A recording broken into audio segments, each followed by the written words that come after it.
Friends, সবাইকে welcome back to my channel. আমি আবার একটা নতুন রেসিপি নিয়ে চলে আসলাম। সবাইকে গুড ইভিনিং। আমি আজকে একটা বিকেলের জন্য ছোট্টখাট্ট স্ন্যাক্সের রেসিপি বানাবো। সবাই দেখতে থাকুন। আমি প্রথমে একটা আলুকে ভালো করে ধুয়ে নিয়ে পুড়ে নিলাম বা গ্রেট করে নিলাম। এবার এক বাটি জল, কিছুটা একটু বাদাম ভেজে নিলাম, দিয়ে দিলাম। এবারে কড়াতে গরম বাদাম আর চিলি ফ্লেক্সটা আমি চিলি ফ্লেক্স আমি আগে শুকনো লঙ্কাকে চিলি ফ্লেক্স করে রেখেছিলাম, সেইটা আমি বাদামের সঙ্গে জলে দিয়ে দিলাম। একটু হলুদ দিলাম, হলুদ দিলেও হয় না দিলেও হয়।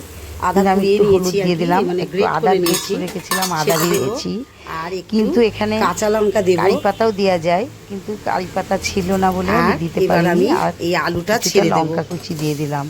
এবার আলুটাকে আমি গ্রেট করে নিয়েছি, ফের আবার পরিষ্কার জলে অনেকবার ধুয়ে নিয়ে তারপরে আবার আমি ওর মধ্যে রেখেছি, দিয়ে দিলাম।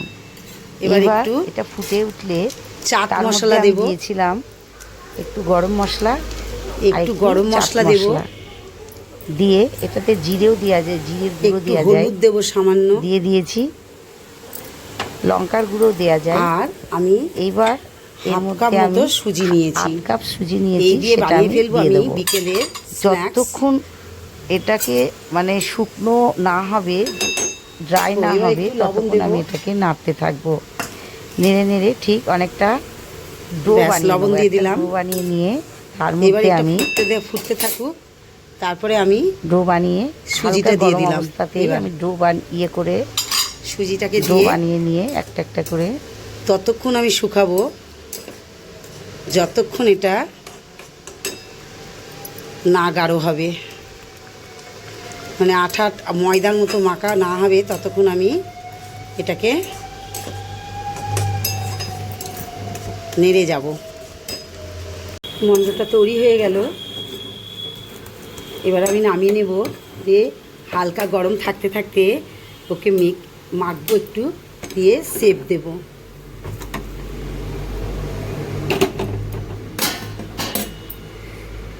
এবার আমি এটাকে মাখবো আর একটু হাতে তেল দিয়ে দিয়ে গোল আকারে শেপ বানিয়ে নেবো। এটা নিয়ে এসে ফিরে আসছি আমি। হ্যাঁ, হয়ে গেল বন্ধুরা, আমার পুরো শেপ বানিয়ে ফেললাম।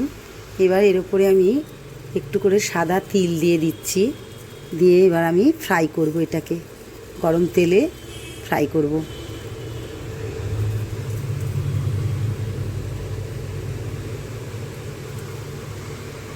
গরম হয়ে গেল, এবার এক এক করে স্ন্যাক্সগুলো ছেড়ে দেবো তেলে, গরম তেলে।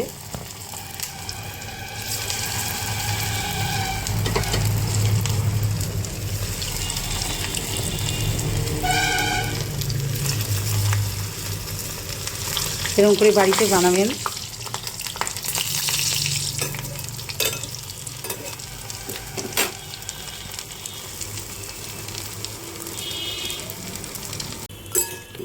হয়ে গেল, এরকম লাল লাল করে ভেজে নেবেন। বিকেলে চায়ের সঙ্গে বা বাচ্চাদের টিফিনে খুব ভালো লাগবে দিতে, আর খেতেও খুব খাস্তা হয়েছে দেখে মনে হচ্ছে। আমি এখনও যতক্ষণ টেস্ট করিনি, তবে মনে হচ্ছে যে এটা খাস্তাই হবে। এবার আমি এইগুলোকে এক এক করে টিস্যু পেপারের উপরে রাখবো।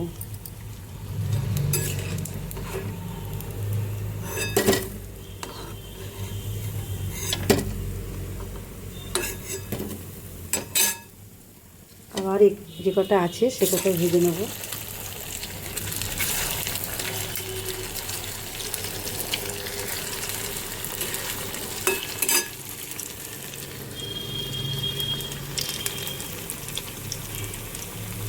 বাড়িতে বানাবেন এরকম। এই যে কি মুচমুচে হয়েছে দেখুন। আমি এখন খাবো না, আমি একটু পরে চা দিয়ে খাবো। একটা টমেটোর সস দিয়েও ভালো লাগবে, টমেটো কেচাপ দিয়েও ভালো লাগবে, যে যেটা ভালোবাসে সেইভাবে খাবে। বাড়িতে বানান। টাটা।